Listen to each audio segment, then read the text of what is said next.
Good morning, good morning. Hello, how are you this morning? It's good to be with you again. It's been a crazy week so far, and I don't think it's going to stop just yet.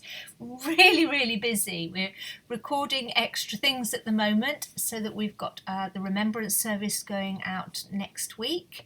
We've got things for Holy Week that are coming up.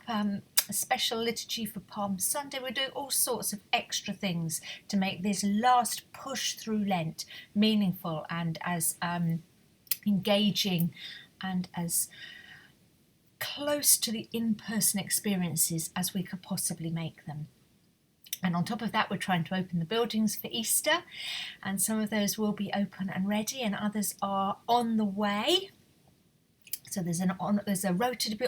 There's just so much going on. You don't need to hear all the detail of that. And on top of that, there's been a couple of things happen this week where I've had to just sit still and be quiet because there was nothing I could do or say that would change the situation to make it better or manageable for people. And one of the great skills in my role is knowing when to speak and when to be quiet. And believe it or not, I do know when to be quiet. Yes, I do. I can be quiet if it's required. And I've learnt that skill because of a wonderful little passage that I remember that's in the Old Testament. I'll share it with you in a moment. But it is always very good for me to remember that just sitting beside somebody in stillness and in quiet can be the most meaningful and the most helpful and the most generous thing to do. Let me tell you about the passage from the Bible that tells me all about this. It's in the Old Testament, it's in 1 Kings, and it's all about Elijah. And he's wanting to meet the Lord. Go out and stand on the mountain before the Lord, for the Lord is about to pass by, is what Elijah is told. Now, there was a great wind, so strong that it was splitting mountains and breaking rocks in pieces before the Lord. But the Lord was not in the wind. And after the wind, an earthquake. But the Lord was not in the earthquake. And after the earthquake, a fire. But the Lord was not in the fire. And after the fire, a sound of sheer silence. When Elijah heard it, he wrapped his face in his mantle and went out and stood at the entrance of the cave.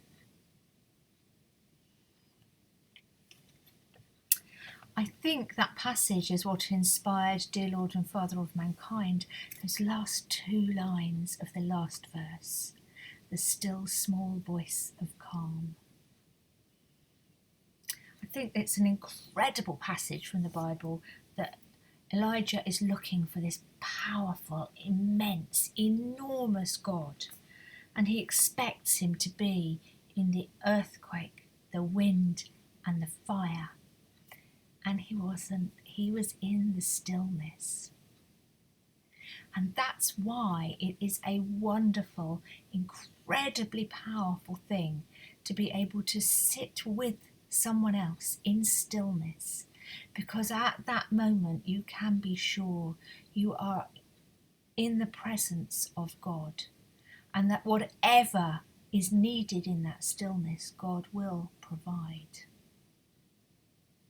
I'm immensely moved by that as a reading and as an idea. And in terms of an opportunity in my pastoral care and ministry, it is one of the most special things I can do, to just sit and hold a stillness, trusting God to be in that space and to be doing all that is required. Do you ever sit in stillness? Do you ever make space for that quiet moment through which God might speak to you? It's actually a skill that needs learning, and it's an incredibly brave thing to do. We're not used to the quiet. And in fact, when we sit in the quiet, the first thing we do is tune into the noise, even if it's the hum of the fridge or the ticking of the clock or the sound of the cars going past outside. But to actually get rid of all of those and to not notice those noises and to sit in the still small voice of calm that is God is a true gift. So my challenge to you today is to see whether you can find that moment to sit and hear God in the stillness. And I know I've talked to you about that before, and I've talked to you about it in different ways, but in the context of not needing to hear him in the noise and being brave enough to recognise that he's in the stillness. Oh, I've got goosebumps. Give it a go. Go and have a read of that little passage and see what it says to you. It's 1 Kings chapter 19 and it starts at verse 11. Go and have a little read of it, have a little pray with it. Have a think about one of those occasions where you didn't know what else to do or say, but just sitting in the space provided everything that God needed to do his work. I'd love to hear about those experiences, and I hope that your day is a good one having listened to this. Keep in touch, and I shall look forward to seeing you soon. Lots of love and God bless. Bye bye.